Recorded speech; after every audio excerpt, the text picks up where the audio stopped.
پرانے زمانے کی بات ہے۔ ایک بادشاہ بہت ظالم اور جابر تھا۔ اسے اپنی طاقت اور غرور پر بہت مان تھا۔ ایک دن بادشاہ جب شکار پر گیا تو جنگل کے بیچ جا رہا تھا تو اسے زمین پر کوئی چیز حرکت کرتے دکھائی دی۔ جب اس نے غور سے دیکھا تو معلوم ہوا کہ وہ ایک کیڑا غلاظت کھا رہا تھا۔ تو بادشاہ نے دیکھتے ہی حقارت سے کہا کہ اللہ تمہیں نہ بھی پیدا کرتا تو کیا ہوتا۔ بس یہ کہہ کر چند قدم آگے گیا۔ اب اللہ کا کرنا یہ تھا کہ اس کی گھوڑے نے ٹکر کھائی اور بادشاہ گر کر زخمی ہو گیا۔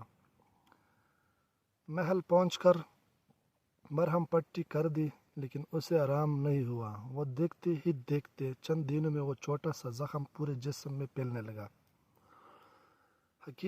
حکیموں نے اس سے پہلے کوئی ایسا مریض نہیں دیکھا تھا، اس لیے ان میں سے بیشتر حکیموں نے بادشاہ کی موت کی پیشن گوئی شروع کر دی۔ اب اپنی موت کے انتظار کے بجائے بادشاہ نے دوسرے شہر کے حکیموں کو بھی طلب کر دیا۔ اسی دوران ایک حکیم نے بادشاہ کا غور سے معائنہ کیا تو اس نے بتایا بادشاہ سلامت، آپ جس جگہ گرے تھے شاید وہاں کوئی غلاظت پڑی تھی جس کی وجہ سے جراثیم جسم پر لگ گئے ہیں، اور اب اس کا ایک ہی حل ہے کہ جنگل سے کسی مخصوص قسم کا کیڑا ڈھونڈ کر لاؤ اور اسی زخم پر لگایا جائے۔ بادشاہ نے بغیر کسی انتظار کیے سپاہیوں کے زیر نگرانی حکیم کو جنگل روانہ کر دیا اور وہ کیڑا ڈھونڈ کر لایا۔ بادشاہ نے جب کیڑا دیکھا تو بادشاہ کو یاد آیا کہ یہ تو وہ کیڑا ہے جسے حقارت برے لفظ بول کر اللہ کی تخلیق میں گستاخی کی تھی۔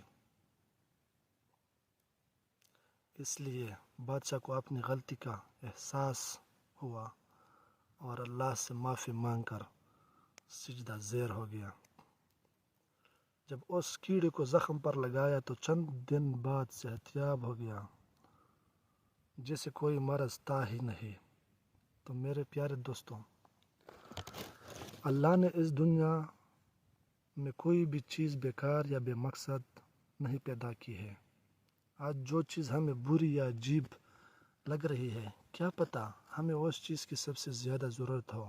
اس لیے کبھی کسی بھی چیز یا انسان یا حیوان کو حقیر مت سمجھے۔ ان چیزوں میں اللہ تعالیٰ کی کوئی نہ کوئی مصلحت ضرور ہوتی ہے۔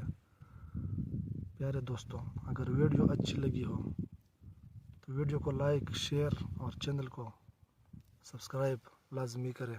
شکریہ۔